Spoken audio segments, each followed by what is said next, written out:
महत्त्वाची बातमी पहा सतर्क भारत मार्शल टाइम्सवर। दिनांक 31 जुलै 2025 रोजी मध्यरात्री 2च्या सुमारास वाघोली प्रियंका नगरी येथील श्रीकृष्णा मेटल्स या भांड्याच्या दुकानात 3 चोरट्यांनी शटर तोडून प्रवेश केला आणि रोख रक्कम लंपास करून रिक्षातून पसार झाले।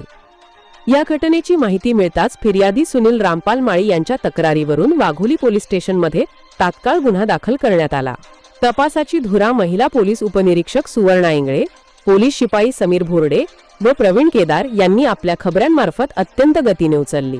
अखेर आरोपी अनिकेत अविनाश इंगळे वय 21, साहिल रोशन शेख वय 20 आणि एक विधी संघर्ष बालक या तिघांना हडपसर येथून अटक करण्यात आली। चौकशीत त्यांनी गुन्ह्याची कबुली दिली आणि चोरीसाठी वापरलेली रिक्षाही त्यांनी हडपसरमधून चोरल्याचं उघड झालं। या कारवाईत पोलिसांनी 59,010 रुपयांचा मुद्देमाल, रोख रक्कम आणि चोरीची रिक्षा असा माल जप्त केला आहे। ही उल्लेखनीय कामगिरी पोलीस आयुक्त अमितेश कुमार, अपर पोलीस आयुक्त मनोज पाटील, पोलीस उपायुक्त सोमय मुंडे आणि सहाय्यक पोलीस आयुक्त प्रांजली सोनवणे यांच्या मार्गदर्शनाखाली पार पडली। तपास पथकाचे वरिष्ठ पोलीस निरीक्षक युवराज हांडे, गुन्हे निरीक्षक आसाराम शेटे, पोलीस उपनिरीक्षक मनोज बागल, सुवर्णा इंगळे व त्यांच्या सहकाऱ्यांनी धडाकेबाज कामगिरी केली आहे। सुरक्षित रहा, पहा सतर्क भारत मार्शल टाइम्स पुणे।